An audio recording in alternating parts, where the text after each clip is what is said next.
Great. Well, I am delighted to say that today I have the real privilege of talking to Hilary. Hilary, thanks so much for taking the time to talk to us today. And you've obviously been through a lot over the last year and a bit. But it'd be great just initially, for not everyone will know you, would you just like to just do a quick introduction of yourself and then maybe also tell us how you first became a Christian? I'm Hilary and I was married to Jim for 49 years. I've got 3 children and 8 grandchildren.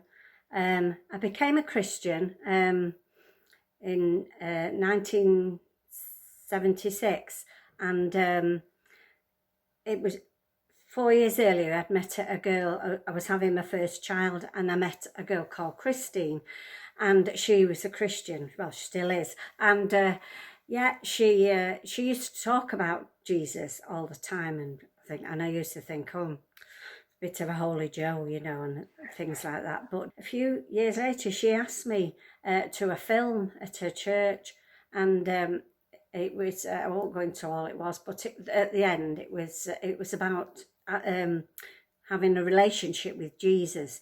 And at the end, they asked if anyone wanted to do it. And I realised that that was the one thing I hadn't done. I'd been to Sunday school when I was young, and I did believe in God. I always believed there was a God, but never knew about asking Jesus into my life. So I went forward, and they gave me that Revelation 3:20. Here I am, and stand at the door and knock. If anyone hears my voice and opens the door, I'll come into him and eat with him and he with me. And I went home and told Jim, and he said, "Oh, very nice." I was a Christian. Anyway, 2 years later, he became a Christian, and then our lives changed completely. Praise God. That's brilliant to hear. And can you tell us just then what's been significant since then? Just a couple of things maybe that have been significant in terms of your ongoing growth as a Christian? Well, like I say, it changed our lives. We met so many people that were really godly and taught us so much and nurtured us as well. Right. We lived our life really at church and church events, and it's been significant in that we know that in the centre of it all, God is there with us, even when we don't feel that that He's there sometimes, and you feel a bit dried up, or you feel so abandoned, but you're not, and He's still there. And when we look in the Psalms, and I used to go to the Psalms a lot, and of course we had the Psalms, didn't we? Daily devotions, yes. They meant such a lot to me, because they were all, well, not all, but most of them are uplifting and telling you that God's there with you all the time, that He loves you, and yeah, I was really involved in evangelism, and we were both involved in the children's work. Henry, as we alluded to at the start, you obviously really sadly, and all of us lost Jim, but for you, there's been just a massive hole. And I just wondered whether you could take a moment just to talk about how you've coped over the last year, and maybe how your faith's helped you as well. It was as if half of me had disappeared, and I was in a bubble, and most days I cried and slept.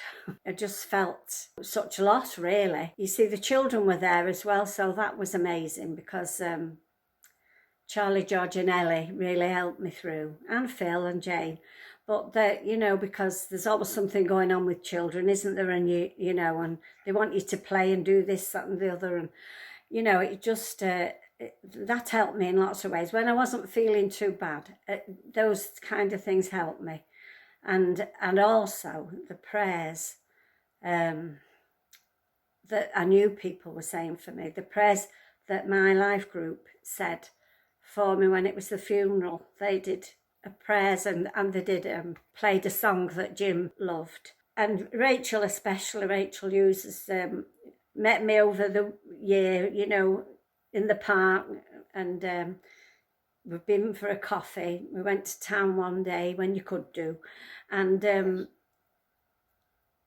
and I know that, you know, they've all carried me through this, and the cards and presents and not presents, cards and flowers and good wishes and everything, and people visiting, you know, that could just stand outside, you know, but they've been absolutely amazing.